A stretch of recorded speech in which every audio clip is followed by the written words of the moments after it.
The universe had been silent for a very long time. Not silent in the way a room is silent when people stop talking. Silent in the way a grave is silent, deep, heavy, and full of things that used to be alive. Humanity had been sending signals into that silence for over 300 years. Radio waves, laser pulses, mathematical sequences broadcast in every direction from every telescope and relay station ever built. 300 years of reaching out into the dark and hearing nothing come back. 300 years of wondering, debating, hoping, and slowly, quietly, beginning to accept the terrifying possibility that maybe, just maybe, there really was no one else out there. And then, on a perfectly ordinary Tuesday in the month of March, the silence broke. It did not break the way the movies had always imagined it would. There was no massive ship appearing over a major city, no beam of light cutting down from the clouds, no dramatic broadcast interrupting every screen on Earth at once. It broke quietly, the way most truly important things do, in a small room, on a crowded instrument panel, noticed by one tired woman who almost missed it entirely because she was reaching for her coffee at the exact moment her board lit up. Meridian 7 was a deep space communications relay station parked in a stable orbit just beyond Jupiter. It was not a glamorous posting. The station was functional rather than beautiful. Long corridors of gray paneling, humming equipment bays, small personal quarters that felt slightly too small no matter how long you lived in them, and viewports that looked out at the same magnificent, unchanging view of black space and distant stars every single day until the magnificence started to feel almost routine. The crew of 12 had been out there for 14 months of an 18-month rotation, and the honest truth was that most of them were ready to go home. Chief Communications Officer Dana Reeves was 34 years old, originally from a small town outside Columbus, Ohio, where the sky on clear nights was wide and full of stars, and where she had spent most of her childhood lying on her back in the grass staring up at them and thinking thoughts that her parents called dreaming and her teachers called distraction, and that she had always privately called paying attention. She had curly brown hair that she kept pulled back in a practical knot, dark eyes that noticed things quickly, a habit of chewing on the end of her stylus when she was thinking, and a coffee mug on her station desk that read, "Space is just really big," a gift from her younger brother that she had brought with her on every posting for the last 8 years because it made her smile every time she looked at it even when nothing else did. She had been running routine frequency checks that Tuesday morning, the kind of check she had run thousands of times before, scanning standard bands for signal drift and interference, the communications equivalent of making sure all the doors were locked. Her coffee was hot. The station was quiet. Her shift had 40 minutes left. And then something hit her board that was not routine. Not even slightly. It was a signal, weak, fragmented, arriving from a direction that Dana's instruments initially flagged as empty deep space, somewhere far beyond the outer edge of the solar system. The signal was not clean. It was broken up, partially degraded by distance and interference, like a voice trying to shout across a canyon in a windstorm. But it was there, and as Dana leaned forward and set down her coffee and started running it through the analysis filters, her heart began to beat faster, because what she was seeing on her screen was not random. It had pattern. It had rhythm and repetition and structure. The fundamental fingerprints of intelligence. It repeated in tight clusters of 3, separated by precise mathematical gaps, and the gaps themselves were not random either. They were proportional, structured, deliberate. Something had built this signal with intention, had designed it to be recognized as more than noise. And underneath all of that careful mathematical structure, underneath the clean and deliberate architecture of it, there was something else. Something that Dana could not have explained in technical terms if she had tried, something that lived in the feeling rather than the data. The signal felt desperate. Not in a word or a phrase that the translation filters could grab onto. It was not that clear yet, not that close to any human language.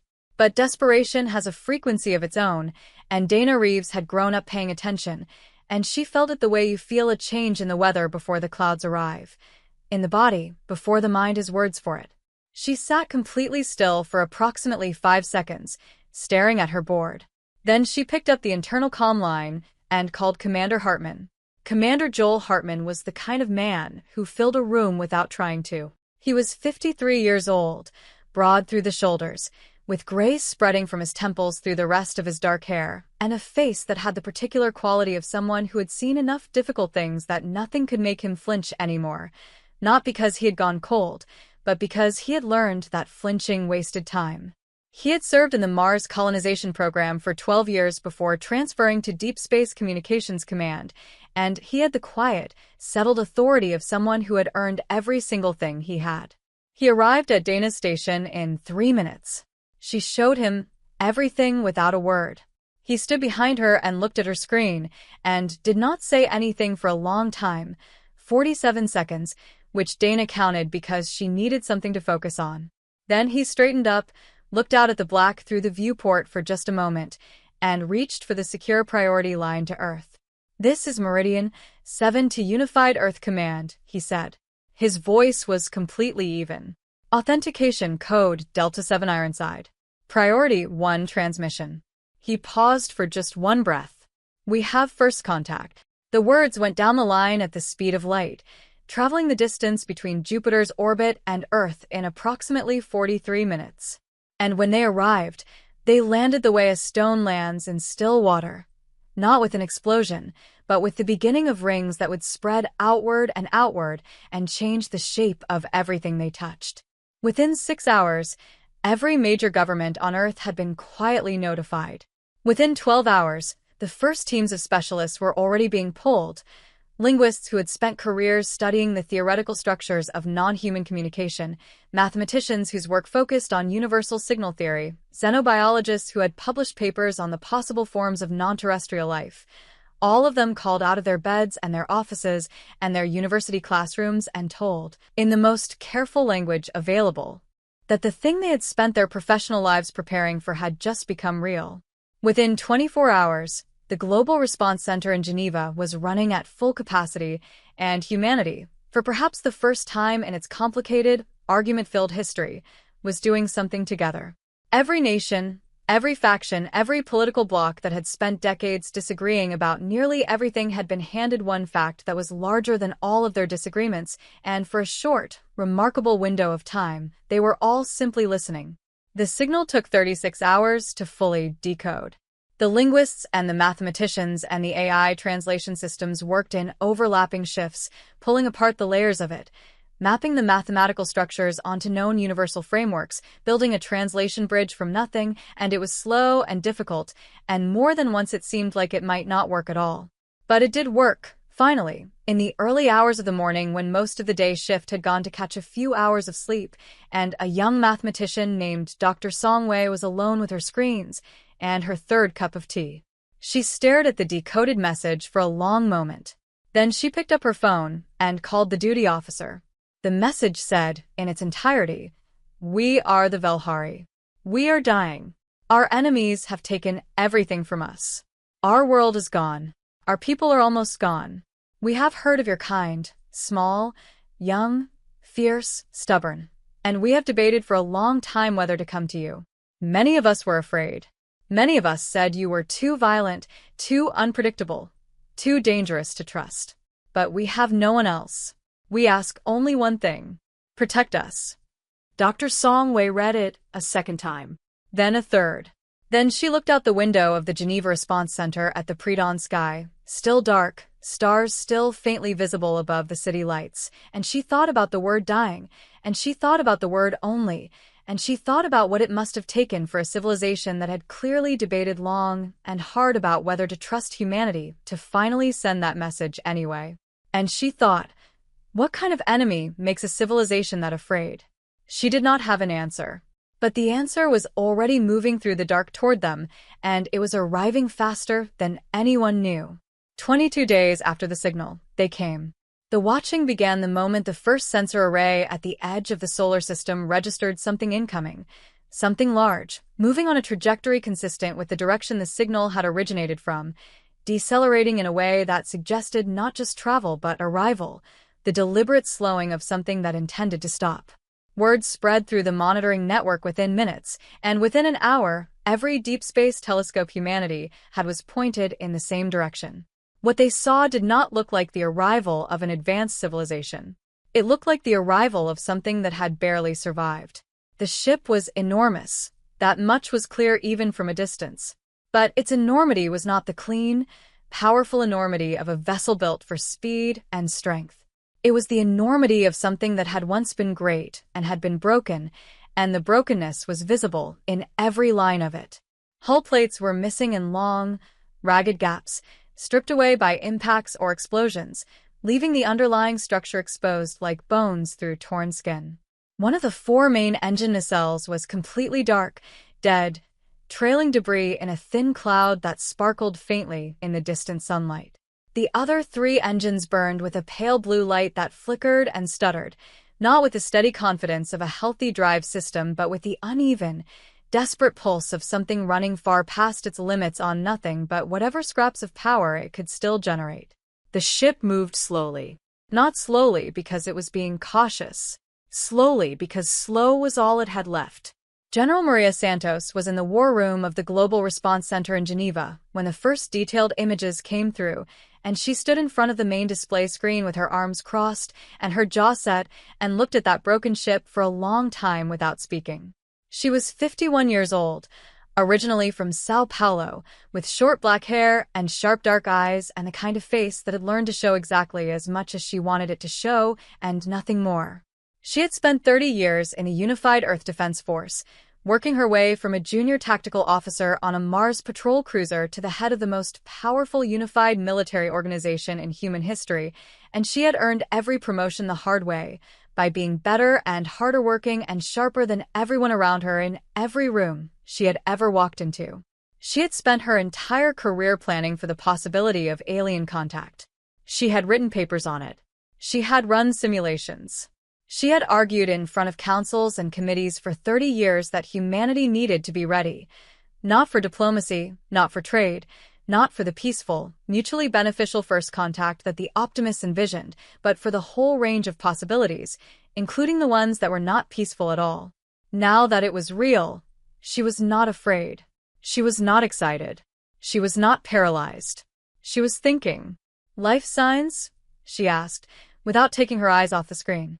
Her chief analyst, Eli Marks, was 29 years old, originally from Portland, with pale skin and dark circles under his eyes that had become permanent over the last 3 weeks, and a mind that processed data the way some people process music, fast, instinctively, finding the patterns before the conscious brain had finished asking the question. He was scrolling through incoming sensor feeds on 3 screens simultaneously, and he answered without looking up. "Faint," he said. "Concentrated in what looks like a central survival module, sealed off from the rest of the ship. Maybe 400 individual biosignatures." He paused, checking something. The ship's internal structure suggests it was originally built to house somewhere in the range of 10 to 15,000. The room absorbed that quietly. 400 out of 15,000. Maria said nothing. She just kept looking at the broken ship on the screen and thought about what it meant to be one of 400. "Open a channel," she said. The translation systems that had been built and refined over the 3 weeks since the signal first arrived went to work immediately, and the communication that came back was slow and slightly uncertain, not because the Velhari were confused, but because translation between 2 completely alien languages in real time is an act of extraordinary difficulty that even the best systems can only approximate, but it was real, and it was clear enough, and what it said made Maria Santos feel something she had not expected to feel in this moment. She felt sorry for them. The Velhari did not look like anything humanity had imagined. They were tall, nearly 8 feet on average, with 4 arms arranged in pairs, skin that ranged in color across the population from deep ocean blue to something approaching silver in the older individuals, and large eyes with amber irises that seemed to gather and hold light rather than simply reflect it, giving them an expression that looked, to human eyes, permanently thoughtful. They moved with a natural grace that was clearly the product of a different gravity and a different evolutionary history, and their voices, even through the translation system, had a layered quality. 2 simultaneous tones, one low and one high, interweaving, that was deeply unusual and, once you stopped being startled by it, oddly beautiful. Their leader came to the communication channel personally. She gave her name as Sail, and she was old, ancient, really, in the way that only very long-lived species can be ancient, carrying 800 years of memory and experience in a frame that still stood upright and still spoke with a clear voice, though the silver of her skin and the slight tremor in all four of her hands spoke to the weight of those years.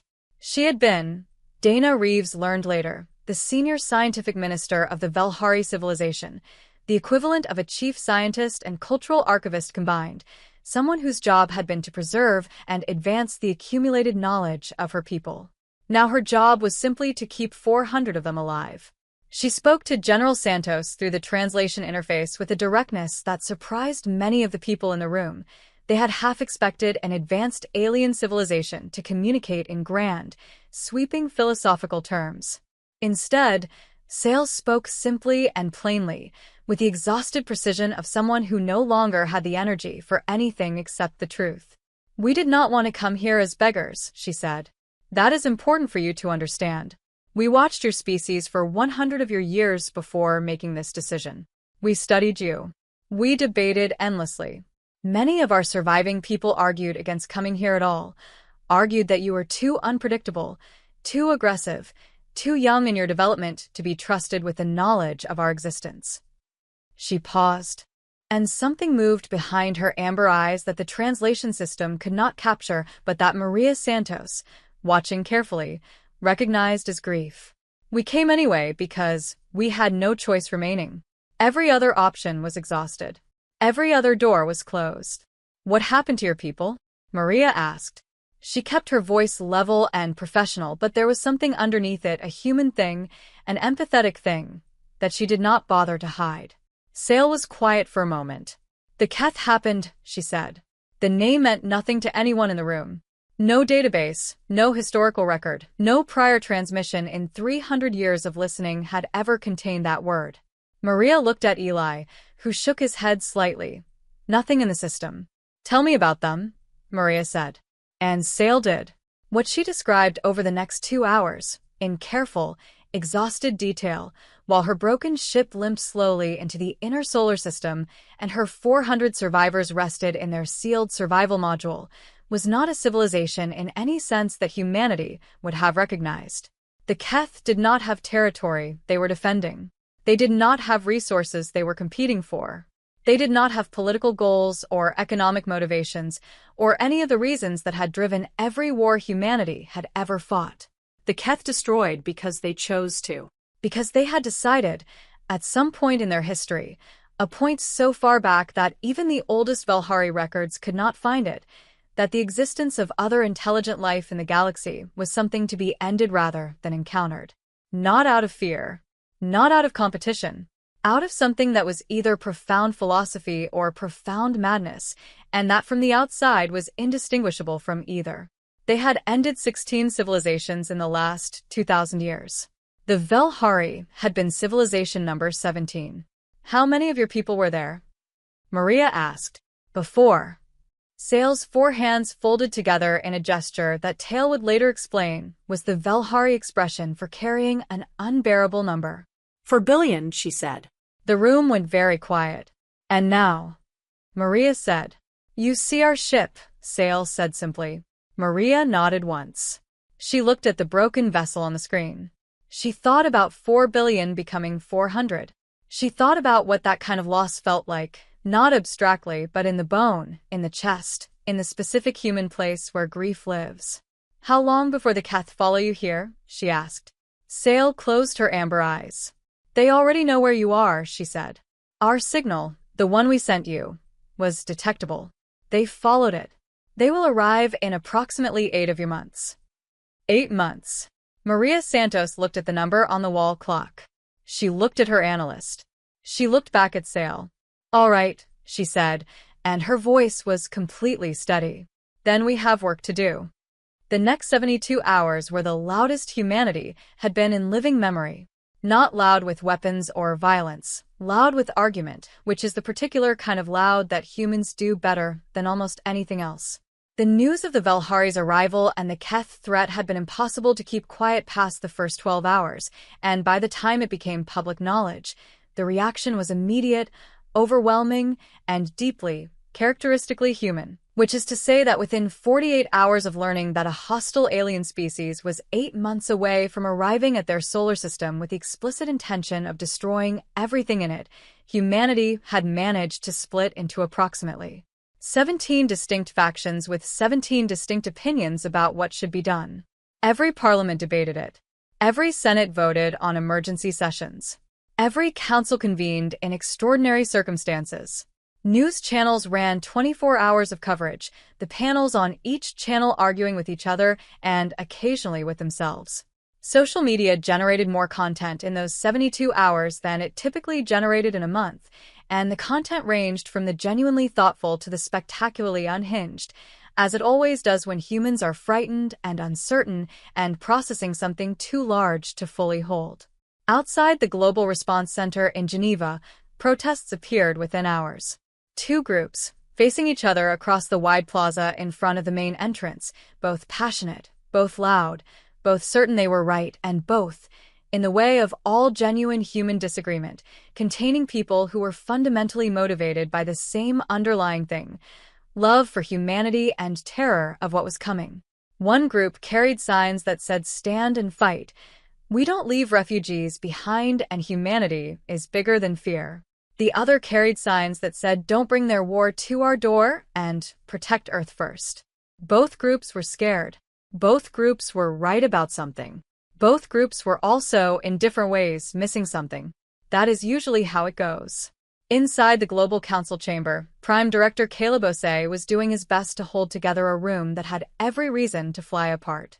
He was 60 years old, originally from Accra, Ghana, a tall man with close-cropped gray hair and reading glasses that he was always taking on and off in the way of someone who has been doing paperwork for too many decades. He had spent his entire career in international governance, 35 years of navigating the complicated, fractious, exhausting business of keeping a unified but not always united Earth moving in roughly the same direction. He was not a military man or a scientist. He was a politician in the best sense of the word, a person who understood that governance is ultimately about getting imperfect people with conflicting needs to make decisions together, and who had the patience and the skill and the stubbornness to keep trying even when it seemed impossible. He had not slept in 3 days. His eyes showed it. His voice did not. For 4 hours, he sat at the head of the Global Council table and listened to 27 representatives argue. He listened to the security arguments and the humanitarian arguments and the strategic arguments and the emotional arguments and the deeply impractical arguments and the occasionally brilliant arguments, and he did not interrupt any of them because he had learned long ago that people argue harder when they feel they have not been heard, and that the fastest way to end an argument is not to shout over it, but to let it run until the people having it have said everything they needed to say. At the end of the 4 hours, he raised one hand. The room went quiet. Caleb took off his glasses, set them on the table in front of him, and looked around the room slowly before he spoke. "I want to ask everyone here one question," he said. "And I want you to sit with it for a moment before you answer, because I think it matters that we answer it honestly." He paused. If it were us, if humanity were the ones running through the dark in a broken ship with 400 survivors and 4 billion dead, looking for someone still willing to open their door, what would we want them to say? The room was very still.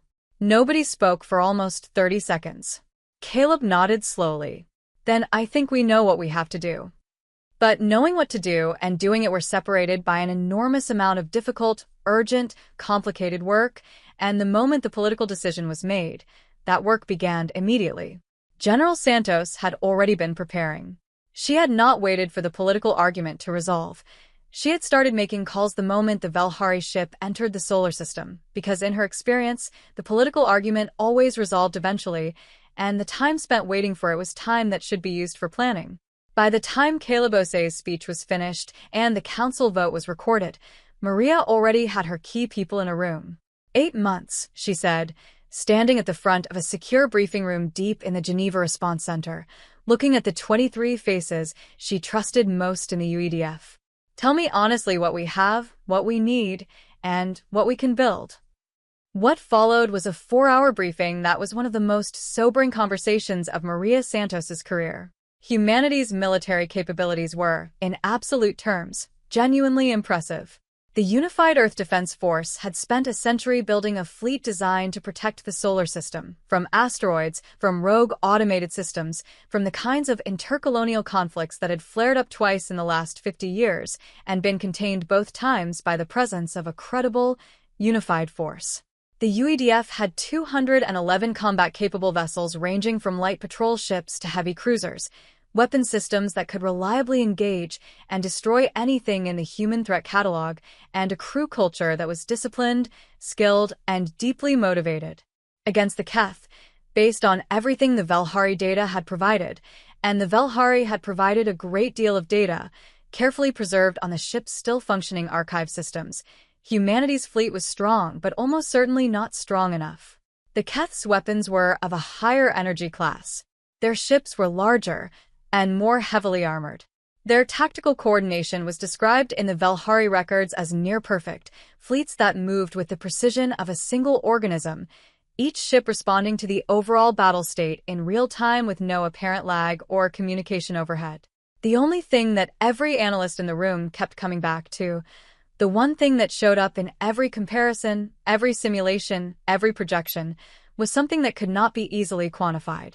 Humanity's greatest military asset had always been the one that was hardest to measure: adaptability. Mid-battle, creative decision-making. The willingness to break a rule that wasn't working and try something that had never been tried before. The thing that humans did in the chaos of combat that no pre-programmed system and no rigidly disciplined force had ever been able to fully replicate. The thing that had won battles throughout history that every rational analysis said should have been lost. Then we build around that, Maria said. We do not try to out-armor them or out-energy them. We build a force that is faster, smarter, and more unpredictable than anything they have ever faced. She looked around the room. We have 8 months. Let's not waste a single day. What humanity built in those 8 months was one of the most extraordinary collective achievements in the species' history. It was not beautiful. It was not elegant. It was not the kind of thing that gets written about in poetry or commemorated in art. It was too loud and too rushed and too unglamorous for that. It was night shifts and supply chain arguments and engineering failures at 3 a.m. and solutions found by exhausted people who had not been home in weeks. It was humans at their most fundamental, not graceful, not philosophical, not searching for meaning in the stars, just working, just building. With the particular desperate focused energy that humans generate when the alternative to building fast enough is too terrible to think about. Every shipyard in the human solar system ran without stopping. The orbital construction platforms above Earth, normally operating on 16-hour production cycles with regular maintenance breaks, were reconfigured to continuous operation within the first 2 weeks. Above Mars, above the asteroid belt installations, above the major moon colonies, the same shift happened everywhere simultaneously. Raw material that had been designated for civilian infrastructure projects was redirected. Supply chains that had been optimized for peacetime efficiency were restructured for wartime throughput. Tens of thousands of civilian engineers and construction workers who had been building power stations and habitat modules and transit infrastructure were offered contracts, generous ones because there was no time for anything but generosity, to come work on the war effort. Most of them said yes. Not all of them said yes because they were brave. Some said yes because they needed the money. Some said yes because they were curious. Some said yes because their friends were going and they did not want to be left behind. But some of them, enough of them, said yes because they understood what the choice meant and they made it anyway, and that is its own kind of courage that does not get called courage because it does not look heroic from the outside. Engineer Rosa Vega was 38 years old, originally from San Antonio, Texas, with short dark hair and oil-stained hands and a reputation in the UEDF engineering corps as the person you called when something was impossible. She was brilliant in the specific, practical way of someone who had spent 20 years solving problems that existed in the real world rather than on paper, problems with weight and friction and material fatigue, and the 100 small ways that things behave differently in practice than in theory. She had been home for exactly 3 days after a 14-month posting on the Jupiter shipyard when the call came. She had been sitting on her back porch drinking a beer and looking at her garden, which had grown completely wild in her absence and which she had been looking forward to fixing, when her phone rang with the priority code she had never actually expected to see in her lifetime. She went back the next morning. She was assigned to lead the retrofit program for the UEDF's mid-class cruiser fleet, 47 ships that needed to be transformed from competent patrol vessels into genuine frontline combat platforms capable of standing against a force that had destroyed 16 civilizations. The timeline she was given was 5 months. She told the officer who gave her the timeline that 5 months was not enough. He told her it was what they had. She told him she understood and went to work. She did not sleep more than 5 hours a night for the next 4 months. Her team was exceptional. She had handpicked them from across the engineering corps, choosing people not for their credentials, but for the specific qualities she had learned over 20 years to look for: the ability to stay calm when things went wrong and creative when the textbook ran out of answers. She had 37 of those people working under her, and she drove them hard, but never harder than she drove herself, and they knew it, and it mattered. In month 3, Rosa's team developed something that changed the entire strategic picture. They called it the Cascade Array. The concept had started as a theoretical idea from a paper Rosa had read 5 years earlier and mostly forgotten, a proposal for linking the weapon systems of multiple vessels through a synchronized firing network, allowing them to discharge simultaneously with precise coordination. The paper had been filed away as interesting but impractical because the synchronization required was beyond what the fleet's communication systems could reliably manage. Rosa had read it, found it interesting, and moved on. Now, under pressure, with 8 months and the survival of humanity as motivation, she pulled it back out and looked at it again. The Cascade Array worked by connecting a minimum of 6 cruisers through a dedicated high-bandwidth tactical network, synchronizing their targeting systems to a shared fire control AI, and allowing them to discharge a coordinated electromagnetic pulse that was not merely the sum of 6 weapons firing at once, but something qualitatively more powerful. A coherent wave that could collapse the power grid of a capital-class ship from 300 kilometers away, from outside the effective range of most counterweapons. No single ship could do it. The power requirements were too high, the synchronization too precise. But 6 ships, linked and coordinated, firing as one, that was different.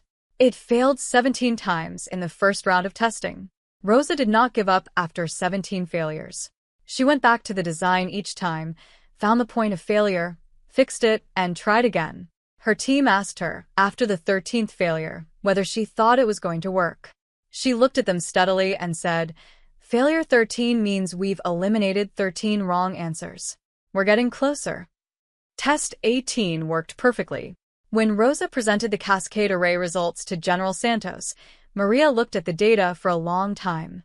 She looked at the power output numbers, the range calculations, the synchronization requirements. She looked at the simulations Rosa's team had run against models of Keth capital ships based on Velhari data.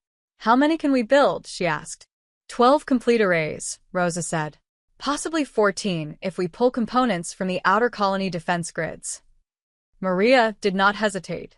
"Pull them," she said. "And Rosa, this is remarkable work." Rosa nodded once. She was already thinking about the next problem.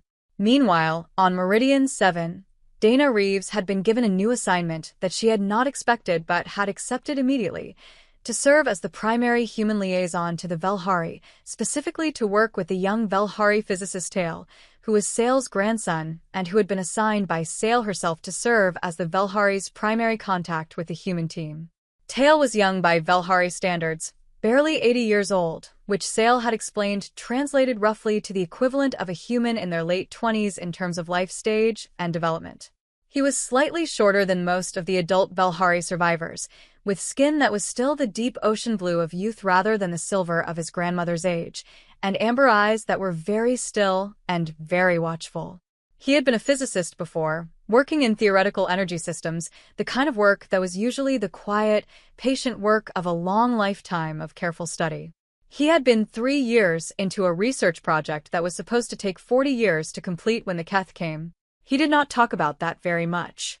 He did not talk about much of anything in the first weeks after arriving on Meridian 7. He ate what the station's food systems could adapt to meet Belhari nutritional requirements. He slept in the quarters that had been hastily reconfigured for him, and he spent most of his waking hours at the observation viewport, looking at Earth turning slowly below, the blue of the oceans, the white spiral of clouds, the thin bright line of the atmosphere at the edge of the disk, with an expression that Dana could not fully read but that she recognized, in some deep human way, as the expression of someone carrying something very heavy. She did not push him to talk. She had been raised by a father who believed that the best thing you could do for someone who needed to process something painful was to be present without demanding anything, and she understood, on an instinctive level, that the same thing was probably true regardless of what species you were. She brought him coffee once, knowing he could not drink it, just as something to do, a gesture of company. He looked at the mug for a moment, then at her, and something in his expression shifted slightly. "You are offering comfort," he said through the translation interface. It was not quite a question. "I'm offering company," Dana said. "There's a difference." He thought about that for a moment. "Explain." "Comfort says everything's going to be fine," Dana said. "Company says I'll sit here with you whether it's fine or not." Tail looked at her for a long moment. Then he looked back at Earth. "My people debated for 6 months about whether to send the signal," he said quietly.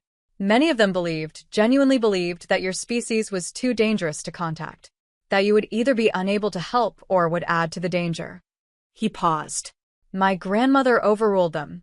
She said that the Velhari had spent 800 years being perfectly cautious and carefully rational, and that it had cost them everything, and that if there was any lesson to learn from that, it was that sometimes you had to stop calculating and simply trust." Dana was quiet for a moment. "She sounds remarkable." "She is the most remarkable person I have ever known," Tail said simply. Then, after a pause, "I hope we were right to trust." "So do I," Dana said honestly. Over the following weeks, Tail began, slowly and carefully, to share what he knew about the Keth. He shared it not in formal briefings or structured data transfers that came later, but in the way that knowledge often moves most usefully, through conversation, through questions asked and answered, through Dana sitting at the viewport beside him in the evenings and asking about things and listening carefully to the answers. What emerged from those conversations was a picture of the Keth that was both more and less terrifying than the raw data suggested. More terrifying because the Keth were genuinely alien in a way that went beyond biology. Their motivations were not comprehensible in any framework of self-interest or survival, and fighting an enemy whose motivations you cannot understand is more frightening than fighting one whose goals you can at least map. Less terrifying, in a specific and important way, because Tail understood something about them that the Velhari records had captured, but that required a physicist's precise mind to articulate clearly. "The Keth are powerful," Tail told Dana one evening, 8 weeks into their partnership. "Technologically, militarily, they are far beyond what the Velhari were, and your people have not reached Velhari levels yet in most areas. In a direct comparison of weapons and ships, they are stronger." He paused, looking at Earth. "But they are also, in one specific way, rigid." "Rigid how?" Dana asked. "They have a method," Tail said. "It has worked 16 times. They do not deviate from it, because it has never needed deviation. They attack in 3 waves. The first wave tests, it probes defenses, measures response times, identifies strongest points. The second wave uses what the first wave learned to break the strongest points. The third wave destroys whatever remains." He looked at Dana. "Every civilization the Keth has fought has broken in the second wave. Not because they ran out of weapons or ships, because by the second wave, hope was already gone.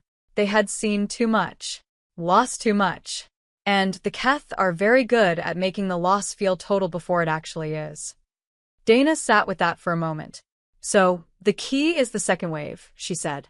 "The key is what happens inside the defenders during the second wave," Tail said precisely. "The Keth do not win with firepower alone. They win with despair." Dana was quiet for a long time after that. She thought about human history. She thought about every battle humanity had ever fought where the outcome should have been obvious and was not, where someone had held on past the point of rationality, past the point where giving up would have been the sensible choice, and had changed the outcome not with superior weapons but with something harder to quantify and impossible to destroy. She went to her desk and wrote a message to General Santos. It said, in its entirety, "The Keth's real weapon is despair. We cannot let hope break." Maria Santos received the message at 6 in the morning. She read it twice. She printed it out, walked into the war room, and taped it to the wall above the main display screen. It stayed there for the rest of the 8 months. Everyone who walked into that room saw it. Nobody ever took it down. They came without warning. Not without the kind of warning that sensors provide. The monitoring network at the solar system's edge had been upgraded extensively over the last 8 months, and it screamed the moment the first Keth ship dropped into detection range. But without warning in the human sense. No communication, no signal, no declaration or ultimatum or demand. The Keth did not announce themselves. They did not explain their intentions. They arrived the way a storm arrives. Not because it is angry at you, not because it has any feeling about you at all, but simply because it is what it is, and it goes where it goes. It was the 47th week of preparation. Dana was aboard the U.S. Ironwall, the new command cruiser that General Santos had chosen as her flagship, a vessel that had been built from the keel up during the preparation period, specifically designed to serve as the battle network hub for the Cascade arrays and the Caro system that was still 3 weeks from completion when the alarms hit. Dana had requested the transfer to the Ironwall herself, knowing the battle was coming and wanting to be at the center of communications when it did. Tail had come with her, because by that point there was no practical separation between Tail's work and Dana's work. They had become, without quite planning to, the most effective human-Valhari partnership in the fleet. Dana was at her station running a communication systems check when every alarm on the ship went off simultaneously. She was on her feet before the sound had fully registered, already reaching for her board, already scanning the incoming data. Tail, who had been sitting at the secondary station running frequency analysis on Keth communication patterns, the quiet, obsessive work he had been doing every day for months, looked up immediately, his amber eyes very still. "They're here," Dana said. Tail looked at her screen. He did not respond for a moment. Then he said, very quietly, "Yes." The main display in the Ironwall's command center filled with contacts, and even for people who had been preparing for this moment for months, seeing the actual numbers in actual real time produced a physical reaction that preparation could not fully prevent. 63 contacts. 63 Keth warships dropping into detection range in a tight, disciplined formation, moving with a smooth and terrible precision that was immediately, unmistakably different from anything human fleets did. Not because it was faster or more aggressive, but because it was perfect. No variance in spacing. No adjustment period. Every ship in exactly the right position, moving at exactly the right speed, as if the fleet were a single machine rather than 63 individual vessels. General Santos was on the command deck before the third alarm had finished sounding. She was in full uniform, which meant she had slept in it, which she had been doing most nights for the last 3 months because experience had taught her that the moment you got comfortable was the moment the situation changed. She stood at the front of the command deck, hands clasped behind her back, and looked at the 63 contacts on the main display with the steady, evaluating attention of a person who has been waiting for exactly this and is not surprised to see it. "Battle Formation Omega," she said into the fleet channel. Her voice was completely calm, not the forced calm of someone suppressing fear, but the natural calm of someone who had made their peace with the situation weeks ago and was now simply operating in it. "All Cascade arrays, hold your positions and hold your fire until my explicit command. I say again, do not fire until my command. All other units, assume defensive formation and stand by." She paused for exactly 1 second. "This is the moment we have been preparing for. Every person in this fleet is here because they are the best at what they do. Trust your training. Trust each other. Trust the plan." Across 211 ships spread across the solar system, crews moved to battle stations. In the survival quarters of a Valhari ship, still parked in high Earth orbit, still barely functional, its flickering engines barely managing station keeping, Sail sat with her 400 survivors and watched the feed that Tail had set up for her on a small screen. She watched the human fleet organize itself, Watch the cascade arrays slide into their prepared positions. Watch the 211 human ships align themselves in the formation that General Santos had designed and drilled into the fleet's muscle memory over the last 6 months. Sale had watched 16 civilizations face the Keth from the outside, through records and testimonies. Now she was watching it from the inside, and the two experiences were very different. The 16 civilizations she had watched in the records had all had something in common, something that was visible in retrospect, in the data, in the way their fleets moved and their communications sounded in the moments before the first wave hit. They had all been afraid in a way that showed. Not afraid in the body. Every defender was afraid in the body, and that was natural and healthy and did not matter. Afraid in the formation.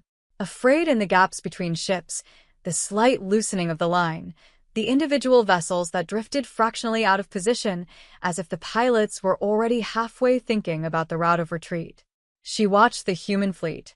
The line was tight. The formation was solid.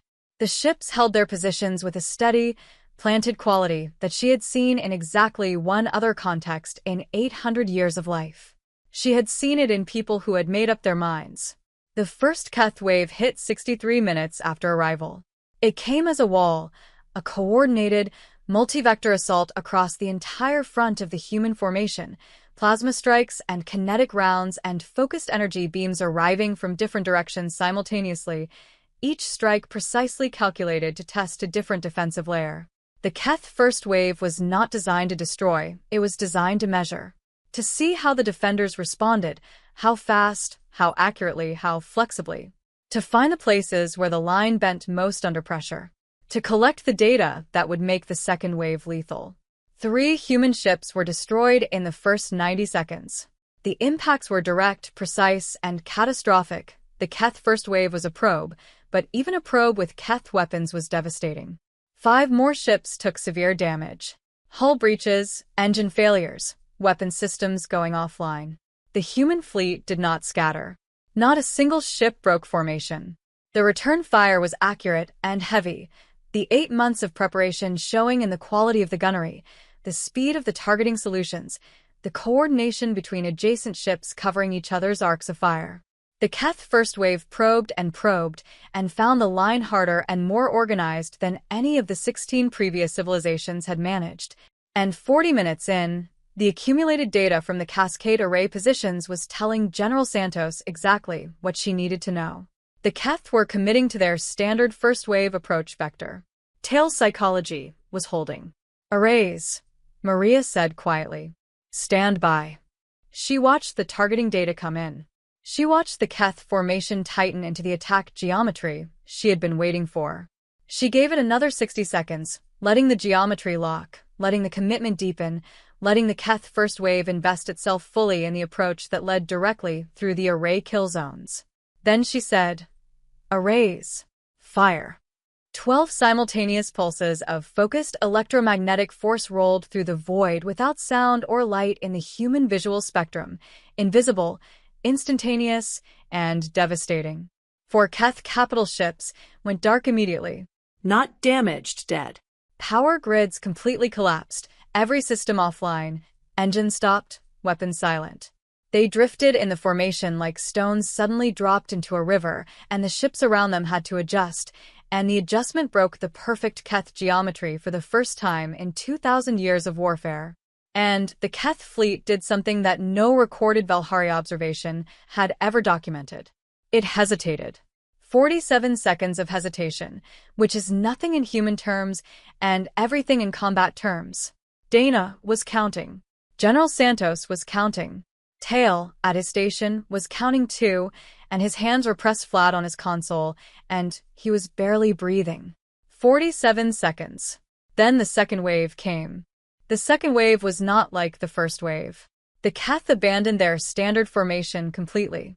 The tight, geometric precision of the first wave dissolved instantly, replaced by something that was harder to describe and far more dangerous, a fluid, multi-directional assault that was not chaotic but rather adaptive, each of the surviving 59 Keth ships acting with sudden, individual aggression while still maintaining an overall coherence that should have been impossible without constant communication overhead.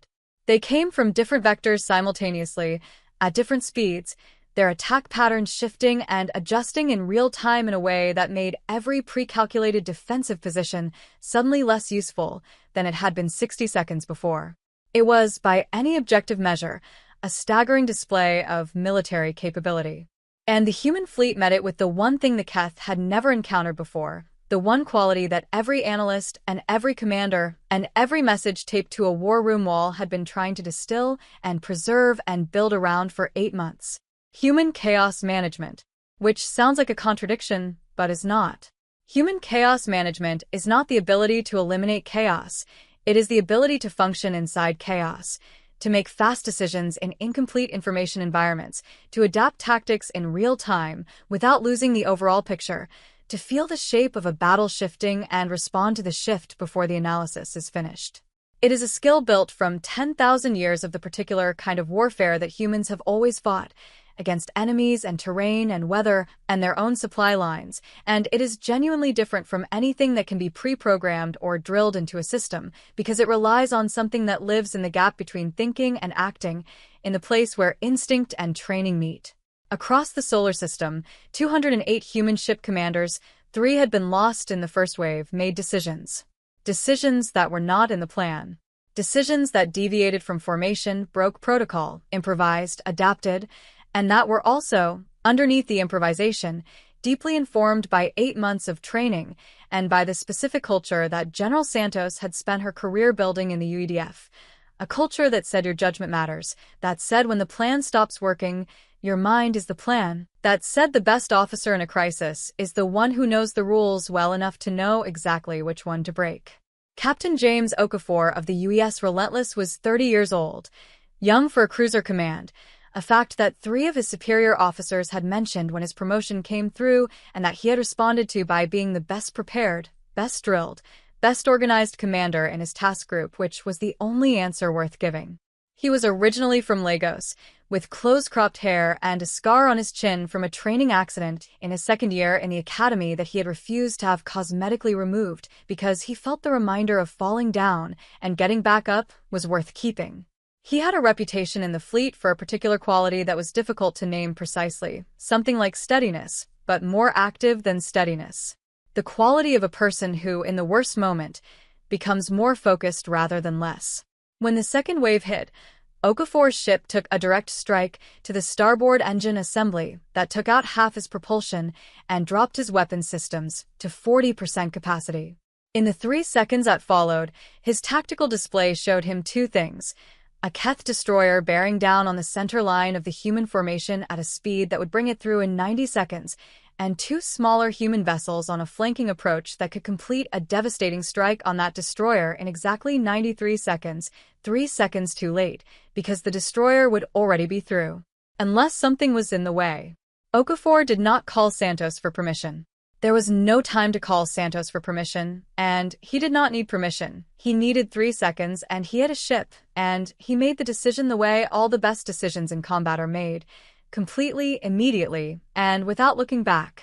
He took his crippled cruiser and drove it broadside into the path of the Keth destroyer. The collision warning screamed. His crew, some of the best people he had ever served with, did their jobs in those 3 seconds with a speed and precision that he would think about for the rest of his life. Every damage control system in the ship was activated before the impact. Every non-essential system was cut to redirect power to hull integrity. His pilot, Lieutenant Kishandeo, a 26-year-old from Nairobi who had graduated top of her class and who flew a damaged cruiser the way most people drove a car in a parking lot, put the Relentless exactly where it needed to be. Not in the destroyer's path in a way that would destroy them both, but at an angle that created maximum obstruction with minimum catastrophic damage to the cruiser's structural core. The impact was massive. It rang through the whole ship like a bell struck by a hammer. Okafor was thrown sideways into his console and came back up bleeding from a cut on his forehead that he did not notice for the next 40 minutes. But the Keth destroyer's approach was deflected by 4 seconds. 4 seconds was enough. The 2 flanking human vessels completed their strike. The destroyer lost its engine assembly and began to drift. Okafor held his position and counted his crew. 23 of them did not answer.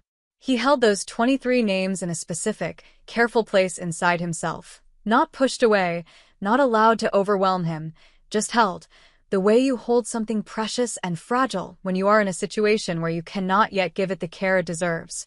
He would sit with them properly later. Right now, there was still a battle. Relentless to fleet, he said, his voice completely level despite the blood on his face and the damage screaming through every system in his ship. We are mobile and operational. Back in formation. General Santos heard his voice in her earpiece and permitted herself 1 second of something, not quite pride, because pride was too small a word for it, before she moved her attention back to the whole picture. Because the whole picture had a problem. The outer ring of the human formation was under enormous pressure.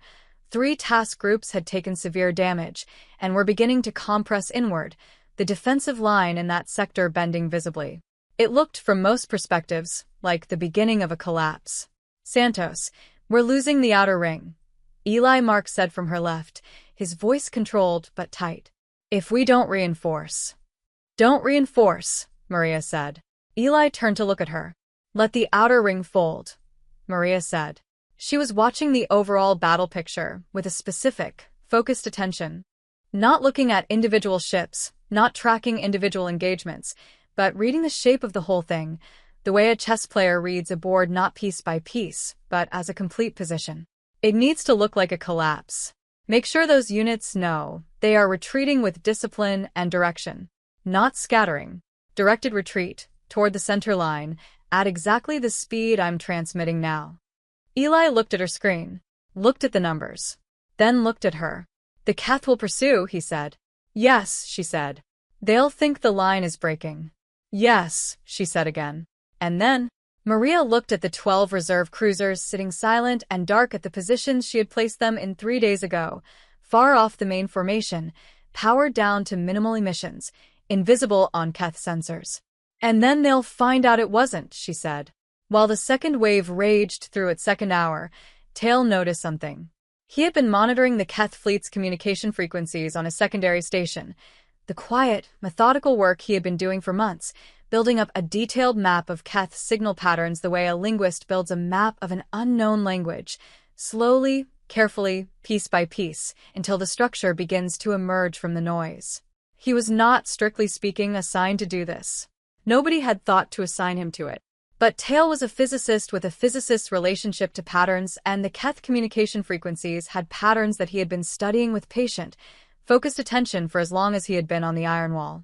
During the chaos of the second wave, with alarms screaming and the ship shuddering periodically from near-miss impacts and every screen showing a different piece of a battle that was simultaneously going better and worse than the plan had predicted, Tail sat very still and looked at something on his secondary screen and felt the bottom of his stomach drop out.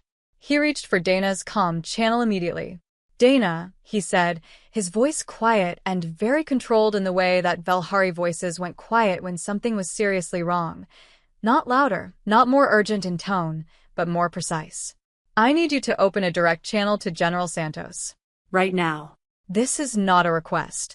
Dana had learned, over months of working with Tail, to hear the difference between Tail being thorough and Tail being alarmed. She had this channel open in 2 seconds. Go, she said. I've been monitoring the Keth command frequency for 6 months, Tail said, speaking fast now, his translator keeping up, but barely. I know its patterns.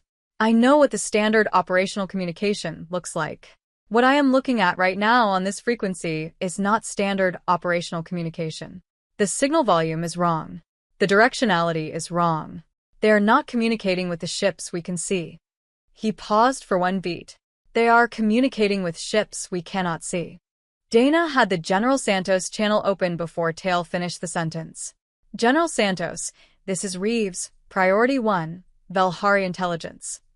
She kept her voice flat and fast and clear. Tail has detected Keth command communications indicating a second fleet element not currently visible in our sensor picture. The first fleet is bait. Tail believes the second fleet has been holding position outside our detection range, waiting for us to commit and reveal our full capabilities. The war room on the iron wall went silent. Not the silence of confusion, the silence of comprehension, which is much colder. Maria Santos looked at the battle picture. She looked at the retreating outer ring units, which were in the middle of her carefully designed directed retreat maneuver. She looked at the reserve cruisers sitting dark and ready at their positions. She looked at the clock. Then she said very calmly, "All units, this is Santos. Halt the outer ring maneuver. All units reverse to full defensive formation. I say again, full defensive formation, all positions. Cancel reserve activation. Cascade arrays. Stand down from secondary fire positions and redistribute to perimeter coverage." She paused for one breath. "We have intelligence suggesting a second Keth fleet element. We are resetting to full perimeter defense. Move."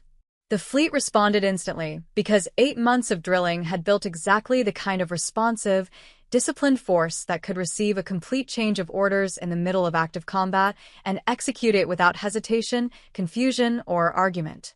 The outer ring units stopped their retreat and began fighting back toward their original positions. The reserve cruisers began repositioning.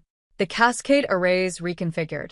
The retreating Keth First Fleet, which had been pursuing the directed retreat with the precise, confident aggression of a force that believed it was watching a defense collapse, suddenly found the collapse reversing.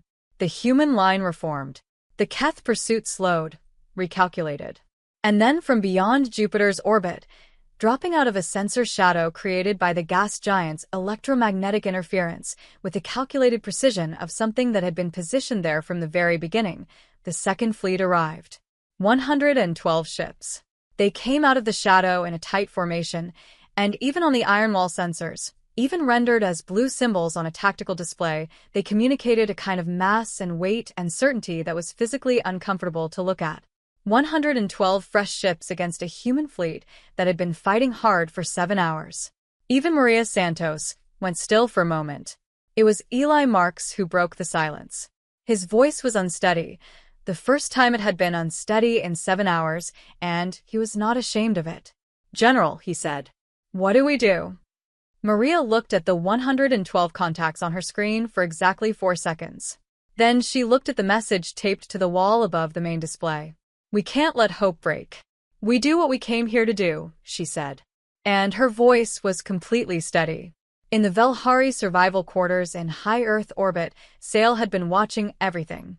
She had watched the first wave arrive. She had watched the cascade arrays fire, had seen, for the first time in 2,000 years of Keth warfare, a Keth fleet hesitate, and something in her 800-year-old chest had moved at that moment, moved in a way she had not expected and could not fully name. She had watched the second wave, and she had watched the human fleet do something extraordinary. Not beat it, not destroy it, but survive it, adapt to it, hold its shape under pressure that should have broken it. Because she had watched 15 other civilizations face the Keth second wave, and she knew with the precision of long experience exactly what that pressure looked like and exactly what it did to a defending force when the hope started to drain. The hope was not draining. She had watched for it carefully, with the diagnostic attention of a scientist and the sad wisdom of a survivor, and it was not happening. The human fleet was losing ships, taking damage, bleeding resources, but the human fleet was also making decisions, covering gaps, adapting to the changing shape of the battle with a creative, practical, alive quality that she had never seen in any defending fleet in any record she had ever studied. And now she had watched the second fleet arrive. She sat with that for a moment. 112 ships. And she looked at the human fleet on the tactical feed, battered, 200 ships instead of 211, hull breaches and damage systems flagged across dozens of vessels, and she did her own calculation. It was not a good calculation. Her 400 survivors sat around her in the survival quarters, the scientists and engineers and children and elderly who were the last of 4 billion, who had survived by pure luck and the hard choices of the people who had gotten them to this ship. They were frightened. They had been frightened for 3 months, and they were tired of being frightened. Some of them were watching the tactical feed. Some of them could not bring themselves to watch. Sale stood up. She was 800 years old, and she had been the most senior intellectual figure of the Velhari civilization, and she had spent 400 of those years making careful, rational, precisely reasoned decisions, and she had watched every one of those careful, rational decisions fail to prevent the end of her world. She looked at her people. "I want to speak to everyone," she said. They gathered, all 400 of them. in the largest open space in the survival quarters, which was not large enough for comfort, but was large enough for this. They came because Sale had asked, and because she had 800 years of authority and 800 years of earned trust, and because in a situation where everything else was uncertain, she was the one fixed point. She looked at them for a moment before she spoke. "We are 400, she said. "I am not going to tell you that 400 is not devastating because it is. I am not going to tell you that what we have lost was not irreplaceable because it was. I am not going to tell you that this is not one of the darkest moments in the history of any civilization, because it is." She paused. "But I am going to tell you something else. Right now, in the space between here and Jupiter, there are 200 human ships that are fighting a force they were not built to fight. They are fighting it because 8 months ago, they said yes when we asked for help. They said yes knowing it might cost them this. They said yes anyway." The room was completely silent. "Our ship has one thing still functioning at full capacity," Sale continued. "The drive core. We cannot fight. We have no weapons, and we have almost no power. But we can move." She looked around the room. The Keth Second Fleet is approaching from a vector that puts them directly behind where the human reserve formation is currently positioned. If our ship moves into that space, uses the pre-war Velhari hull alloy, which the Keth sensors cannot read through, as a blind barrier, we can give the human fleet a sensor shadow to reposition behind. Time to reorganize. Time to deploy the weapon system they have been holding in reserve. She paused. "It is dangerous," she said simply. "If the Keth engage us directly, this ship cannot survive it. Our hull will not stop their weapons. We are not offering a shield in the military sense. We are offering time. And time, in this battle, is what the humans need most." One of the survivors, a young woman named Vey, barely 20 Velhari years old, who had been a student before the Keth came, raised her hand. "What if they engage us directly?" she asked. Her voice was not angry or afraid. It was simply asking. "Then we end the same way 4 billion others did," Sale said. "But we end doing something. Choosing something. Which is different from waiting." Nobody spoke for almost a full minute.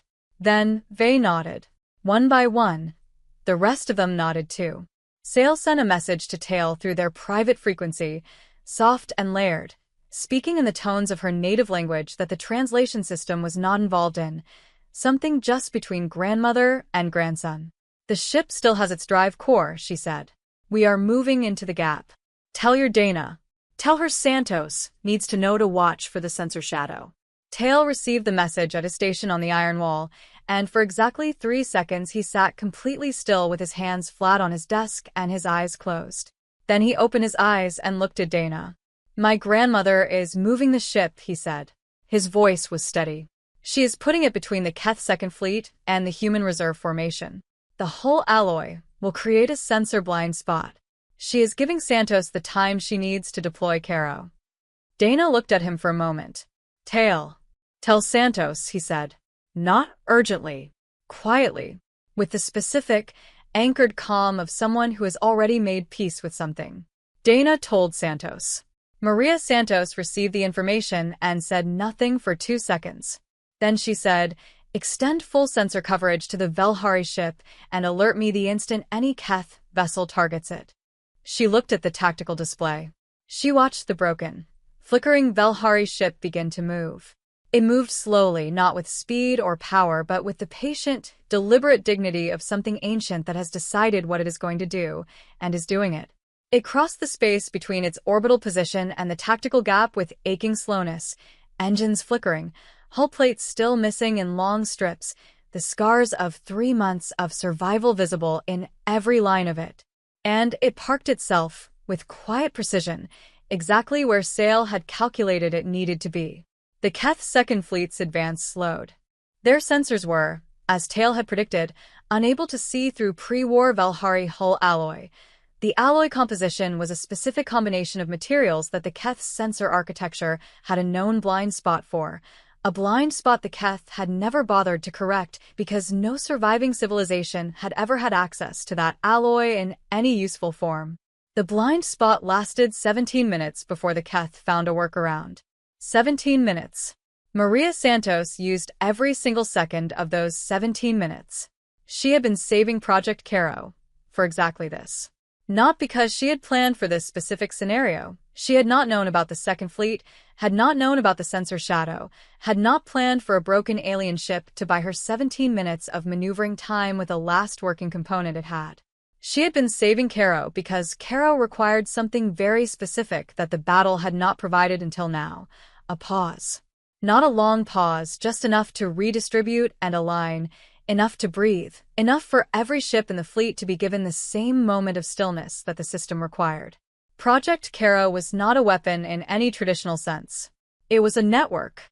Specifically, it was a distributed, AI-assisted tactical targeting architecture that connected every human ship in the fleet simultaneously, sharing sensor data, targeting solutions, fire control calculations, and threat assessments in real time across the entire force. When Caro was active, the fleet did not fight as 200 individual ships making 200 individual firing decisions. It fought as a single entity, with 200 sets of sensors all feeding into one targeting picture and 200 weapon systems all receiving fire solutions from one integrated intelligence. The concept had existed in theoretical papers for 20 years.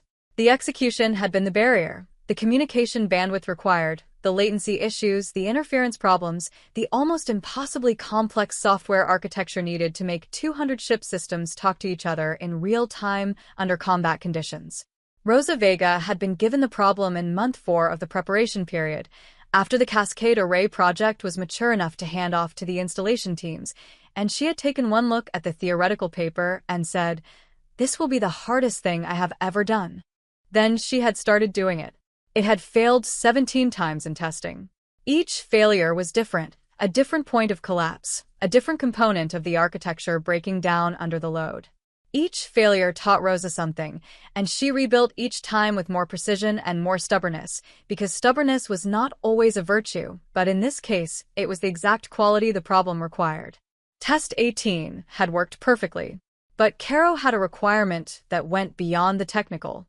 It required every ship in the fleet to surrender autonomous targeting control to the network for 60 seconds. 60 seconds of relinquishing the instinctive, self-preserving independence that every combat pilot and every combat commander carried as naturally as they carried their training. 60 seconds of trusting not just the system but every other ship in the fleet simultaneously, trusting that the targeting solutions would be right, that the network would not fail, that the 60 seconds of vulnerability would not be the 60 seconds the Keth chose to make their decisive strike. It required, in the most literal possible sense, absolute trust. Maria had never activated Caro in battle because the battle had not given her the stillness it required. Every moment of the last 8 hours had been too fluid, too pressured, too actively dangerous to ask 200 ship crews to surrender their targeting systems to a network that had been tested exactly once. But she had 17 minutes. And she had spent 8 months building a fleet that trusted her. She opened the fleet-wide command channel. "All units, this is Santos." She kept her voice at exactly the level she wanted it. Not dramatic, not rushed, not anything that would transmit fear or urgency in a way that would make the ask harder. Just clear and steady and present. "We are activating Project Caro. Authorization code Ironwall 7 final. Effective immediately, surrender targeting control to the network. Every ship. No exceptions." She paused for one beat. "We have 17 minutes. The network needs 90 seconds to synchronize. The Keth Second Fleet is 112 ships, and they're coming for us. Caro is what we have. Trust each other. Trust the plan. Confirm activation." Across the fleet, the confirmations came in. They did not all come instantly. There were a few seconds, a human pause, the half-second of every person's instinct asking, "But what if something goes wrong?" And then the confirmations began, one by one, and then in clusters, and then all at once, 200 voices saying yes in different words, 200 ships handing their targeting systems to the network with the particular, specific, deliberately chosen courage of people who understand exactly what they're doing. Rosa Vega, sitting in the engineering bay of the UES Resolute, a damaged cruiser 300 kilometers from the Iron Wall, where she had been helping repair a cascade array component and had simply stayed when the battle started because there was no better place to be useful, heard the confirmations come in through her earpiece, one by one, and pressed both hands flat on the console in front of her, and closed her eyes and said very quietly, to nobody in particular, and to the universe in general, please work. Please work. The network synchronized in 83 seconds. The Velhari Hull Alloys blind spot lasted exactly 17 minutes and 4 seconds before the Keth found their workaround. And in that moment, the moment the Keth sensors came back online and the Second Fleet accelerated back into its assault formation, Caro fired. Not one ship at a time. Not in a sequence or a wave. All of them. 200 human ships discharged simultaneously, every weapon on every ship firing in the same instant, all of it directed by the Caro targeting architecture at the precise structural nodes of the Keth Second Fleet's formation, the specific ships whose positions held the formation together, whose destruction or disabling would cause the entire coordinated structure to fracture into individual, uncoordinated vessels. The discharge was silent in the vacuum of space, which is how all weapon discharges are in space. Silent, because there is no air to carry sound. But on every screen in every ship in the human fleet, the effect was instantaneous and total. 31 Keth warships went dark or broke apart in the first 4 seconds. The Keth formation shattered. Not fractured, shattered. The coordinated, geometrically perfect assault formation that had been the core of Keth military superiority for 2,000 years broke into pieces, and each piece was suddenly not part of a unified force, but a collection of individual ships, and individual ships, however well-armed and well-crewed, are fundamentally different from a unified fleet with perfect coordination. And the human commanders knew the difference between fighting one and fighting the other. Caro deactivated after 60 seconds, as designed, and every ship got its targeting autonomy back. And the human fleet, 200 individual commanders with 200 individual minds and 200 individual judgments, took the broken remnants of the most feared military force in the known galaxy apart. The battle ended 9 hours, 43 minutes, and 17 seconds after the first Keth weapon fired. The surviving Keth vessels withdrew. Not in panic. There was something cold and deliberate even in their retreat, the same absence of emotion that had characterized everything they did, as if even the decision to leave was made without anything resembling feeling. They gathered their survivors, broke into small groups, and accelerated away from the solar system on diverging headings, carrying their data and their dead. They did not send any communication. No message, no signal, no acknowledgement of what had happened. They simply left, the way a storm simply leaves when it has spent itself, without explanation or apology. The solar system was quiet again. For the people aboard the 200 human ships that remained, the quiet arrived like a physical thing, settling over the fleet like a change in air pressure, something you could feel in your body before your mind fully processed what it meant. For a few seconds, across 200 ships, there was simply silence. Not the silence of waiting or the silence of tension. The silence of something enormous having ended. And then, slowly, the silence filled back up, with voices checking in, damage reports, medical calls, systems assessments. The practical, urgent, unglamorous work that follows a battle, and that is in its own way as hard as the battle itself, because it is the work that makes the cost visible. The casualty reports came in across the next 6 hours. 67 ships destroyed. 49 more so severely damaged they would never be operational again. 116 total vessels lost from a fleet of 211. Every ship that was still capable of movement was damaged to some degree. Hull breaches, weapons offline, engine systems compromised, life support running on backup power. The human dead numbered 11,412. Each number was a name. Each name was a person. Each person was a whole universe of relationships and memories and unrealized futures. People who had said yes, who had suited up, who had shown up, who had done their jobs with skill and courage and had not come home. Parents, children, partners, friends. People from every nation on Earth and from the Mars colonies and the outer stations, speaking hundreds of languages and carrying hundreds of cultures, united in the end by the one thing they had chosen together. Commander James Okafor sat alone in his command chair after the Relentless stood down from battle stations. The ship around him was quiet, damage control teams moving through the corridors, repair work beginning on systems that could be repaired, and inventories being taken of systems that could not. His bridge crew were at their stations, giving him space, understanding without being told that he needed it. He sat with the names of his 23 for a long time. He did not try to process them quickly or move past them efficiently. He sat with them the way they deserved to be sat with, fully, slowly, letting the weight of each one register completely.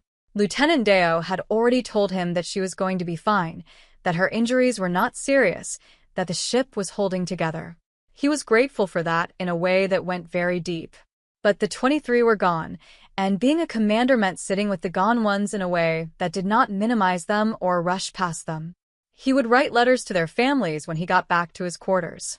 He always wrote letters personally. Some commanders had templates. He did not believe in templates for this. General Maria Santos stood in the war room of the Iron Wall and received the casualty numbers one by one as they came in, and she did not allow herself to go numb to them. She had made that decision decades ago, that she would never use the commander's traditional emotional distance as a way to avoid the full weight of the cost, because the commanders who went numb to cost became commanders who spent lives too easily, and that was something she refused to become. She felt every number. She would feel them for the rest of her life. That was the price of the authority she carried, and she paid it fully. Rosa Vega was in the medical bay of the Resolute having a burned hand wrapped. She had not noticed the burn until 3 hours after the battle ended, because the adrenaline and the work had been thorough enough to make it invisible, when the final Caro performance report came through on her tablet. She looked at the numbers. She looked at the synchronization data, the targeting accuracy, the network performance under actual combat load. Test 18 had been a prototype demonstration. This had been a real battle. The performance was better than the test. She put down the tablet. She looked at the burned hand being wrapped. She thought about 17 failures. She thought about Test 18. She thought about 200 ships saying yes all at once. And then, in the medical bay of a damaged cruiser with a burn on her hand and a concussion she had also not noticed until someone pointed it out, she cried, quietly, briefly, with her face turned slightly away from the medic, in the specific way of someone who is not comfortable crying in front of people, but cannot quite stop it from happening. She would deny it if asked. Nobody asked. Dana Reeves sat next to Tail in the observation room of the Iron Wall, and they watched Earth turning below them in the silence, after everything. It was still there. Still whole. Still impossibly, stubbornly beautiful. The blue of the oceans and the white of the clouds and the thin bright line of atmosphere at the edge of the disk, exactly as it had been before any of this started. "We did it," Dana said. Her voice was quiet and a little rough. Tail nodded slowly. "Your grandmother's ship," Dana said. "Is she alive?" Tail said. "All 400. The hull held. The drive core held." He looked at his hands on the console for a moment. "She will tell me it was a logical tactical calculation. That she analyzed the hull alloy properties and the sensor blind spot characteristics and determined the probability ratios were acceptable." He looked at Dana. The weeks that followed were not simple. Nothing genuine is simple in its aftermath. The battle had been a single event, contained, definable, with a beginning and an end.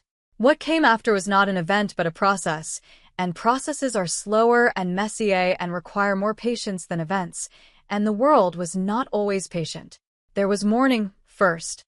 Real, public, global mourning, the kind that fills plazas and parks and broadcast channels, the kind where strangers cry next to other strangers because the loss is large enough to belong to everyone. 11,412 names were read aloud in a ceremony that lasted 4 days. Not quickly, not as a list, but as individual people, each name followed by 10 seconds of silence, 10 seconds to let the weight of one specific person's absence register before moving to the next. It took 4 days. Nobody thought it was too long. Many people thought it was not long enough. Then there were arguments about what came next, about the Keth, whether they would return, when they would return, how humanity should prepare for their return, whether the victory had bought time or simply delayed the inevitable, about the Velhari, what humanity owed them, what the Velhari could contribute to a rebuilding civilization, whether the 400 survivors should be given permanent residence in the solar system, or whether there was a path toward helping them rebuild somewhere of their own. About the signal that Dana had caught, and the possibility that other civilizations were out there, and whether humanity's answer to the Velhari was the beginning of something, or just a single chapter. These arguments were loud and sometimes ugly and occasionally brilliant and entirely human, and they went on, as arguments do, for months. But underneath them, something had settled. Prime Director Caleb Osei gave the speech that defined the period not on the day after the battle but 3 weeks after it, when the morning had completed its first cycle and the arguments had found their footing, and the world was ready to hear something more than grief or celebration. He gave it in Geneva, from the same chamber where he had asked his one question 72 hours after first contact. He had written it himself, at his desk, alone, at 3 a.m, with the city dark and quiet outside his window, and a cup of tea going cold beside his keyboard. He had written it 5 times, throwing away the previous versions each time because they were too formal or too political or too careful. The version he gave was the one that said what he actually believed in the language he would actually use. "We were asked for help by people who had every reason to be afraid of us," he said, standing in the chamber without notes, because the speech he had written was inside him well enough by now to not need paper. "They came to us with nothing left, no world, no fleet, no certainty of any kind that we would not make things worse. They came because they had run out of every other option, and because one person, one remarkable, 800-year-old person who had seen too much loss to afford to stay cautious, decided to trust us anyway." He paused. "We did not answer that trust perfectly. We argued and we debated and we made mistakes during the preparation, and we paid a cost that is real and heavy and that we will carry for the rest of our history. But we answered. We showed up. We stood in the way of something that has ended 16 civilizations, and we said, not with words, but with ships and people and 11,000 lives, we said, not here, not these people, not today." He looked around the chamber. "I want to make a promise today. Not a political promise, not the kind that goes in a treaty or a resolution or a policy document, though those things will follow. A simpler kind of promise. The kind you make by saying it out loud and meaning it, and letting the meaning be witnessed." He stopped. "From this day forward, of SYMJHY, the answer to any civilization that comes to us in the dark, that comes to us broken and afraid and out of options, will be the same answer it was this time. We will stand with you. We do not promise to win. We do not promise to be without cost. We promise only to show up and to fight and to not let you face the dark alone. Because that is what it means to be humanity. Not fearless, not perfect, not invincible, but present, willing, here." The chamber was silent for a long moment. Then it was not. Sale watched the speech from her quarters in the orbital residence that had been prepared for the Velhari survivors, comfortable, carefully adapted to Velhari needs, with viewports that looked out at Earth. She watched Caleb Osei speak, and she watched the chamber respond, and she folded all 4 of her hands together in the Velhari gesture that means "I see you fully and I am grateful," the gesture that is reserved for moments of the most profound acknowledgement, the moments when words are not large enough. She held that position for a long time after the speech ended. Tail watched it with Dana at the secondary communications station on Meridian 7, where they had both been temporarily reassigned while the iron wall underwent repairs. He watched his grandmother's gesture on the feed from the orbital residence, and something in his face changed, shifted from the careful, watchful stillness he had worn for most of the months Dana had known him to something more open, more vulnerable, more present. "She has not done that gesture since before the Keth came," he said quietly. Dana looked at him. "What does it mean exactly?" Tail thought about it for a moment. "It means I was right to trust. It means there is still something worth carrying forward. It means," he paused. "It means she feels, for the first time in a very long time, that the future is not just the absence of the past." Dana nodded slowly. Rosa Vega watched the speech from a rehabilitation room at the Geneva Medical Center, where she was treating a shoulder injury she had acquired during the battle and had not dealt with promptly enough.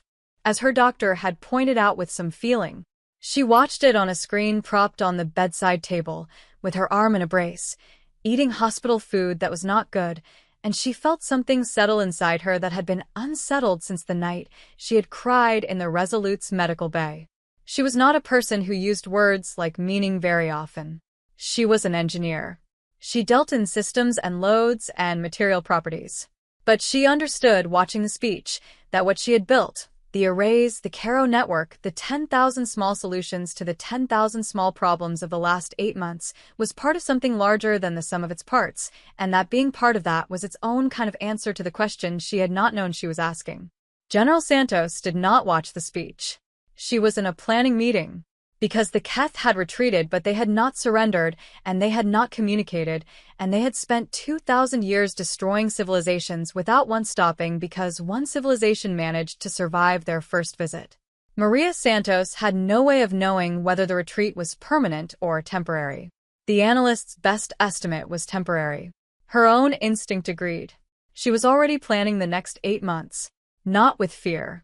Not even with the particular weight of the last 8 months, though that weight was real, and she still felt it.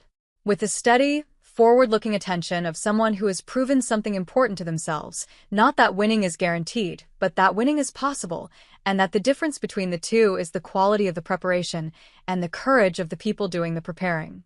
She stopped, just once, before she walked into the planning meeting. She stopped in the corridor outside the war room and looked through the window at the message that was still taped to the wall above the main display. "We can't let hope break." She looked at it for exactly 10 seconds. Then she walked into the meeting. 3 months after the battle, Dana Reeves went back to Meridian 7. She had requested the transfer herself, and the request had been approved without difficulty, partly because Dana had spent the last 3 months being exactly the kind of person who gets what she asks for when she asks for reasonable things, and partly because the Meridian 7 posting was still important, possibly more important now than before, since the possibility of additional alien contacts had moved from theoretical to operationally realistic, and someone needed to be there paying attention. Tail came with her.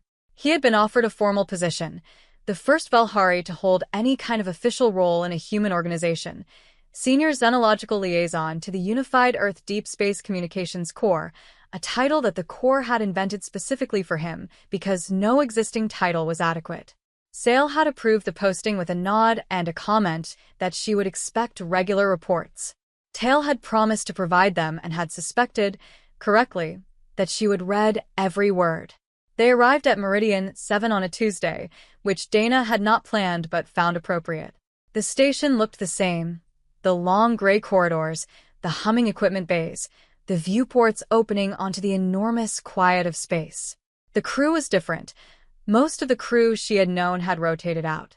The new crew knew who she was, which was slightly uncomfortable, because 3 months of public coverage had made Dana more recognizable than she had ever wanted to be, and she had spent most of those 3 months deflecting attention that she felt belonged more accurately to the 11,000 dead, and the 200 crews that had held the line, and the engineers who had built the tools that made it possible. She unpacked her quarters. She set her coffee mug on her station desk, the one that said "Space is just really big," and she looked at it for a moment and thought about how different the joke felt now that she knew just how many things were living in all that space. On their first evening back, she was doing routine frequency checks. Old habits. Some old habits are worth keeping. She had been at it for 40 minutes, running through the standard bands, checking for drift and interference, the comfortable procedural rhythm of work she had done thousands of times, when something registered at the far edge of her board sensitivity range. Faint. Very faint. Almost drowned out by background radiation and distance. She would have missed it if she had not been paying exactly the right kind of attention, the kind she had been paying since she was a child lying in the grass in Ohio, looking up at the stars. She isolated it, ran it through the filters, watched the analysis output build on her screen. Pattern. Rhythm. Repetition in clusters of 3. Mathematical gaps. Her hands went completely still on the board. She sat for a moment with the signal, just sat with it, feeling it, the way she had felt the first one on that ordinary Tuesday in March, what felt like a lifetime ago. And underneath the mathematical architecture of it, underneath the structure that said intelligence, there was that thing again. That quality that lived in the frequency rather than the data. That thing she had described to Commander Hartman as fear, the thing she had been right about. Someone was afraid. Someone was reaching out. She looked up. Tail was at the viewport looking at the stars the way he often looked at the stars in the evenings, not searching exactly but not resting either. Just present with them. His amber eyes reflected the light of distant suns that were so old their light had left them before humanity existed. Tail, she said. Her voice was quiet. He turned immediately because he had learned, over months and a battle and everything that had come after, to hear exactly what Dana meant in exactly the way she said things. He crossed the room and looked at her screen. He looked at it for a long time. The distance is enormous, he said finally. The signal is very degraded. I know, Dana said. It will take weeks to fully decode. I know. It may be from a species with no shared mathematical framework at all. The translation could take months. I know, Dana said, and turned to look at him. And while all that is happening, there is someone out there who is afraid and reaching out in the dark, and they don't know yet whether anyone is going to answer. Tail held her gaze for a moment. Then he nodded. Dana reached for the secure priority line to Earth. She settled into her chair, touched the familiar controls, and held the familiar posture of a person who has done this before and is completely certain about doing it again. This is Meridian 7 to Unified Earth Command, she said. Authentication code Delta 7 Ironside. Priority 1 transmission. She paused for the space of exactly one breath. We have another signal. Unknown origin, unknown species, unknown distance. The pattern is intelligent. The message is not yet decoded. She stopped.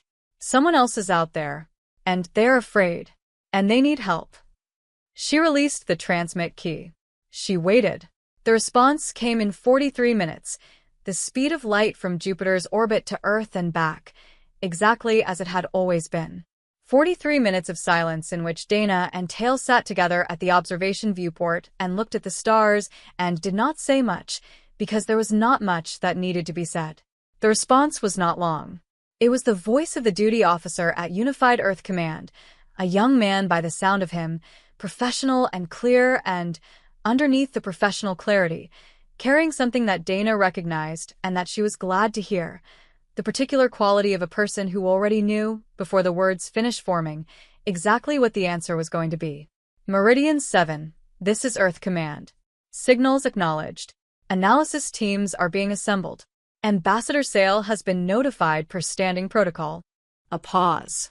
And Dana, the duty officer's voice dropped its formal register for just one moment, the way voices do when the official message and the human message need to share the same channel. Tell whoever's out there we hear them.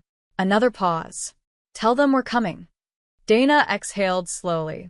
She looked out the viewport, at the black, at the billion silent fires of the stars, at the incomprehensible depth of the universe that was no longer quite as quiet as it had been a year ago, and that she suspected would be less quiet still in the years and decades ahead. She thought about the Velhari and the Keth and the battle and the 11,000 names that had been read over 4 days. She thought about Sale folding 4 hands in the gesture that meant I was right to trust, and about Tail saying the word courage in a new language, trying it out to see how it fit. She thought about Rosa Vega and her 17 failures and her test 18. She thought about James Okafor driving a crippled ship broadside into a Keth destroyer for 4 seconds that changed the battle. She thought about all of it, the cost and the courage and the terrible weight and the genuine, specific, irreducible fact that at the end of it, 400 people who had been the last of 4 billion were still alive, and the blue planet below was still turning, and the stars were still there, and whatever was out in the dark reaching through the silence with a frightened signal in clusters of 3 was going to hear a voice come back. We hear you. We're coming. She thought about how those 4 words contained everything. Not a guarantee of winning. Not a promise of easy answers or safe passage or certain outcomes. Just the one thing that mattered. The one thing that costs everything when you mean it and costs nothing when you don't. The one thing that had been the difference between 16 dead civilizations and one that was still alive in a broken ship with 400 people who had stopped waiting for certainty and started trusting. Presence. Willingness. Here. The universe had been silent for a very long time. It was not silent anymore. And somewhere in the dark, Something afraid and reaching was about to find out that the answer it had been searching for, the answer it barely dared to hope was possible, was already on its way. Because humanity had answered once. And HFY, from this day forward, humanity would keep answering. For as long as there were stars to listen. And there were so many stars. White heavy check mark, end of story.